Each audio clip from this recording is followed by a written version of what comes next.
Les arts martiaux permettent de rentrer dans le conflit, de s'y maintenir et d'en sortir. Il y a un art. On ne rentre pas dans le conflit comme ça. Il y a des conditions. Et il y a des conditions de sortie. Si on sort d'un conflit en ayant rabaissé l'autre, on ne fait que reporter la violence à plus tard, puisque le vaincu porte la violence en lui-même. Personne ne peut vivre à plat ventre ou à quatre pattes. Il faut se tenir debout. Donc, la manière de vaincre, la manière de combattre et la manière de rentrer dans un conflit, c'est quelque chose de déterminant pour un retour à la vie civile. Sinon, c'est une guerre sans fin. Et c'est reporté à la génération suivante et à la génération suivante. Bon, je ne vais pas m'étendre là-dessus parce que ce sera le propos d'autres conférences. Mais aujourd'hui, je voudrais aborder le thème qui est apprendre par le corps. C'est quelque chose de très étonnant. La dernière fois, je disais, quand j'étais enfant, mon cours était à 16h, je crois, le samedi. Et à 14h, moi, je filais à la bibliothèque.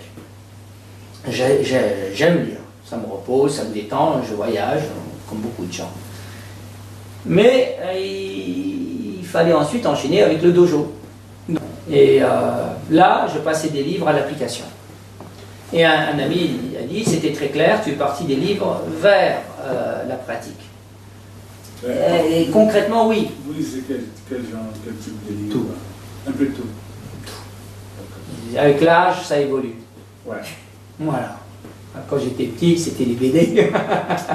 Mais je lis tout. Et à un moment donné, je passe à autre chose. Souvent, j'épuise un domaine. J'aime bien. Bon, donc, c'était pas vrai ce qu'il disait.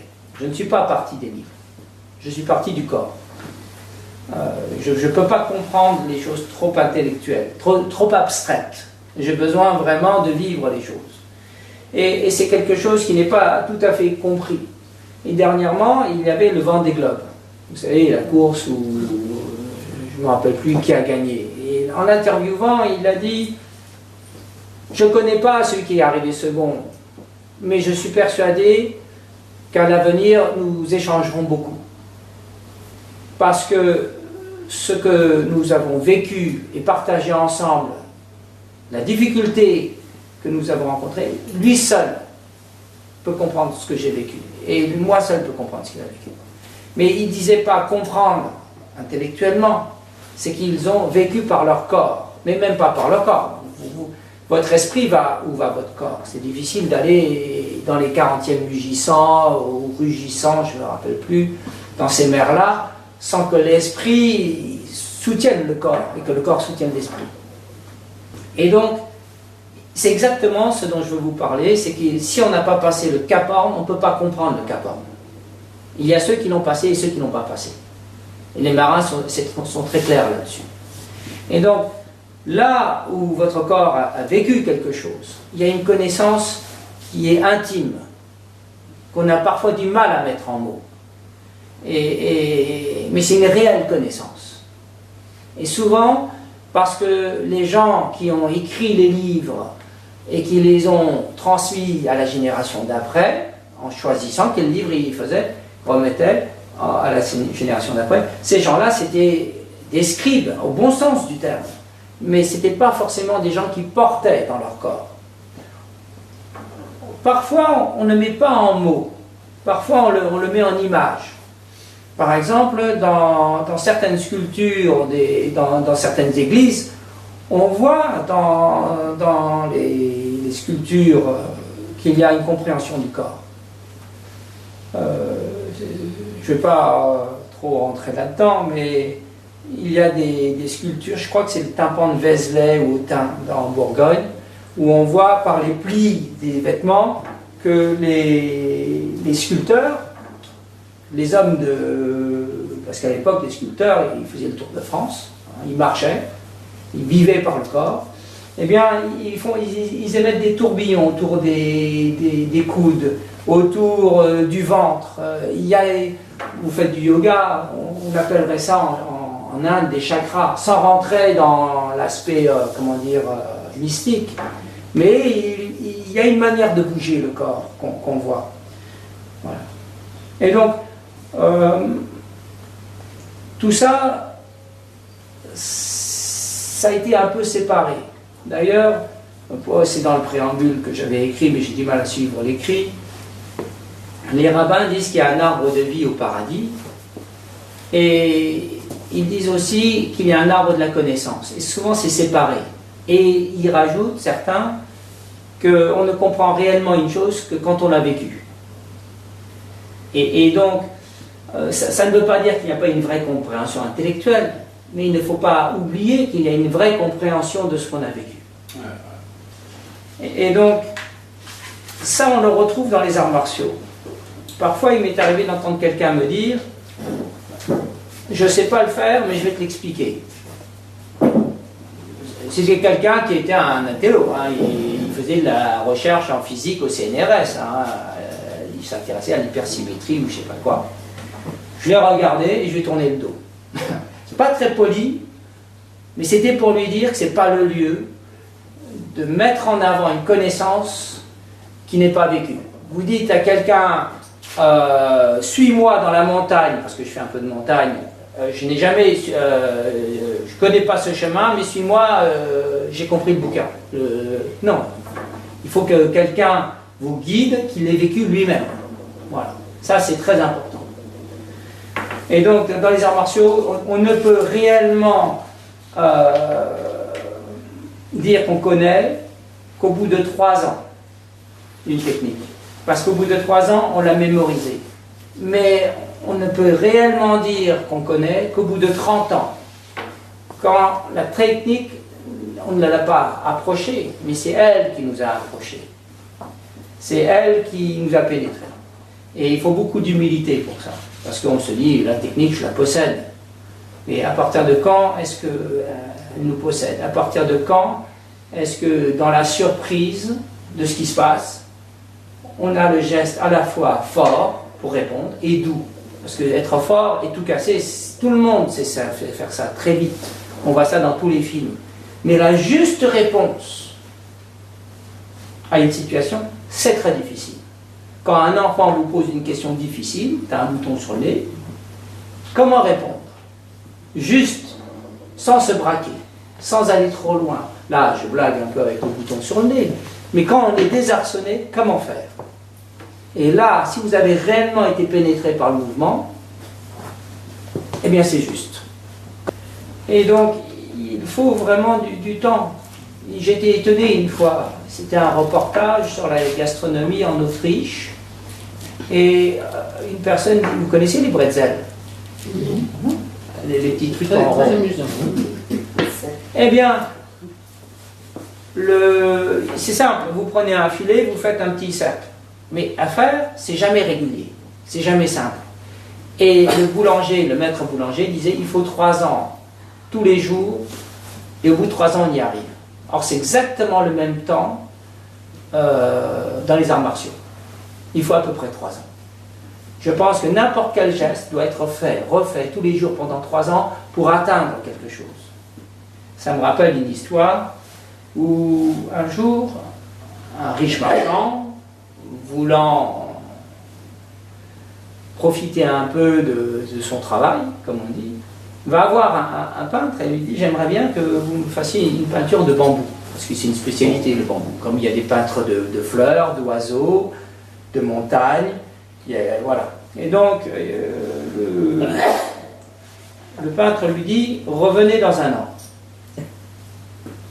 Il revient dans un an. C'était un peintre très connu. Et il sort une feuille de papier, il trempe son pinceau, et il dit voilà, une merveille. Et le marchand dit combien? Et l'autre lui dit une énorme somme. Une énorme somme. Et le marchand, c'est un marchand. Il dit je ne comprends pas, ça vous a pris 2 minutes. Il ouvre la pièce d'à côté, qui est la pièce où il étudie, et là c'est rempli d'esquisses. Du sol au plafond, il a travaillé pendant 1 an à faire ces bambous, répéter le geste, au point que le bambou le pénètre. Et donc, nous voulons toujours aller. Et c'est difficile d'accepter de se faire prendre. C'est une autre démarche. Un jour, il y a une bascule. Mais bon. Donc, tout à l'heure, apprendre par le corps, justement, on y arrive. Je me suis souvenu, enfin, en préparant cette conférence, je me suis souvenu que lorsque j'étais petit, je ne rentrais pas rapidement de l'école. Je traînais parfois, et ce que j'aimais bien, c'était quand je voyais des terrassiers. Il y avait une canalisation, ils creusaient le sol, et ils étaient là, et ils travaillaient. Ils faisaient un tas. Et je m'arrêtais, je regardais, et je ne bougeais pas. Je pouvais passer 20 minutes, une demi-heure à les regarder bouger. Et plus tard, je me suis demandé, mais qu'est-ce qui fait que ça m'intéressait autant? Et j'ai compris, quand je me suis mis un jour, parce que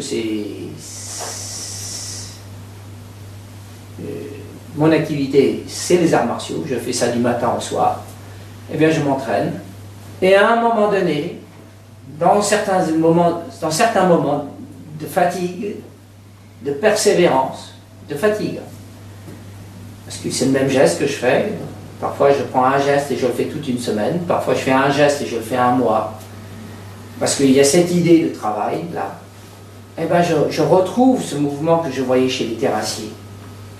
C'est qu'à un moment donné, le geste que vous faites n'est pas le fruit de votre volonté, de votre décision. Le geste que vous faites, que je revois parfois dans certains bergers qui marchent dans la montagne, parce que ça se voit de loin, quelqu'un qui sait marcher, ça se voit. Une fois, un berger m'a dit « Vous savez marcher », alors qu'il nous avait vus de tout en bas. Il nous a rattrapés, bien sûr, un berger, ça file. Eh bien, il y a une qualité de geste qui fait que le geste se fait avec conscience. C'est une marche qui pense. C'est un mouvement de pelle qui s'ajuste dans l'immédiat. On n'a pas besoin de penser pour ressentir tout d'un coup la dureté du sable ou du gravier.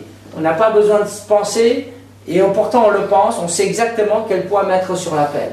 Pas trop, parce que sinon on se fait un limbago. Pas trop peu, parce qu'on va y passer 2 journées. Et donc, ceux qui savent travailler un geste, et aujourd'hui on l'a un peu perdu, parce qu'on a des machines-outils, parce qu'on a des pelleteuses, et c'est très bien, des visseuses, mais ceux qui ont un geste, par exemple, mes tantes elles ne le font plus, mais avant elles faisaient les nems. Il y a une manière de rouler les nems. Si vous faites ça la première fois, vous pouvez vous gratter, ça ne donnera rien.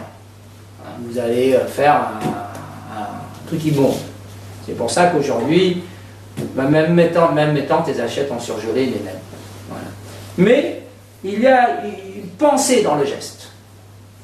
Il y a une pensée. Si vous le faites et vous le refaites. Par exemple, quand je conduis une voiture, je ne pense pas toujours, mais j'ai la conduite qui pense l'événement qui arrive.